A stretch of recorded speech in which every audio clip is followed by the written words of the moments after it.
Hey guys, I'm here today making a part 2 to my Kodiak Defense K9 review. In the previous video, I had about 250 rounds through the gun.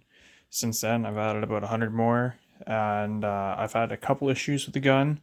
Nothing too crazy. So the main issue I had is all the set screws are on the gun, located on the barrel, all the way around, all came loose in the past 100 rounds I put through it. Some of them nearly completely falling off, but all of them were extremely loose, and one of them actually fell out all the way, which was the screw here that was located on the upper receiver itself. So I ended up contacting Kodiak Defense, sent them an email off of their website, didn't hear anything from them. So about 5 days later, I sent them a follow-up email, emailing them directly, not going through their website. And the following day, I had 5 replacement parts, 5 replacement screws. You can see there's 4 in here. It's because I used one of them on the gun in the mail. And they contacted me saying, hey, sorry we didn't respond to you. We think you emailed us twice. They said you should have the parts in the mail. If not, they should be there in the next day or two because they had been sent. The next thing, if you have one of these rifles, you should definitely put some Loctite on your screws. Make sure you don't put red Loctite. You want to be able to take this shit off. Only blue Loctite, just drop. Make your life a whole lot easier. You won't have to go through this like I did. It's kind of a pain in the ass having your barrel almost fall off in the middle of shooting.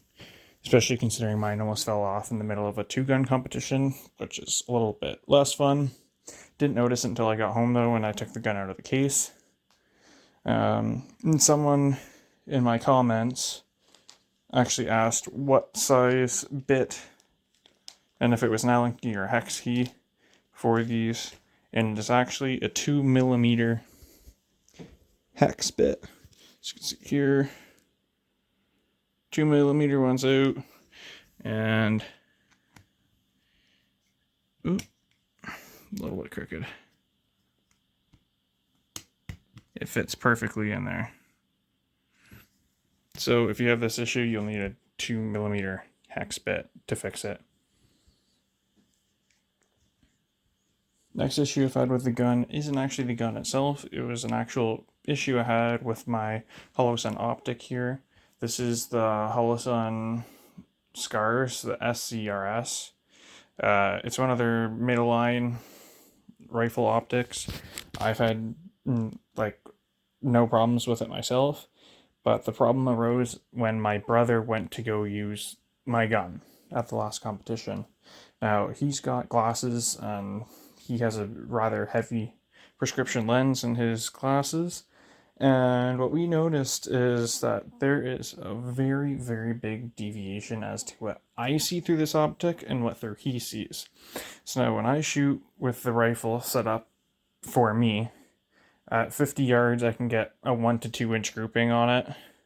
Now I am a newer shooter, so odds are you could probably get a tighter group than that.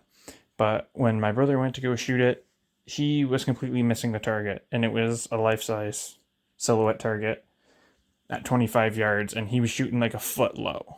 So either one of us just has a really fucked up cheek weld when we hold the gun, or one of us is doing something completely wrong. But that is something I wanted to note, is that there is something going on there. Might be with the actual glass inside the optic, just how it refracts with glasses and kind of distorts the image a little bit. Is what I'm kind of imagining it is, because my dad has shot my gun and he's never had problems with it either. Last thing is I won this AR duty trigger, 3.5 pounds fixed trigger from Trigger Tech in a raffle. I'm looking to put this either in my K9 or my 180C Gen 2. I have to reach out to Trigger Tech to see if this trigger is compatible with either of these guns. I've heard nothing but good things from Trigger Tech, and that if you have any issues where if you buy the wrong trigger, they'll let you just refund it and put it towards a different trigger that actually works for your firearm. And I've heard that there are triggers by them that work for both these guns. So Maybe in the future I'll put out a follow-up video on if the duty trigger works for this gun or not, and if it does, how I like it. I believe it's a 2-stage trigger.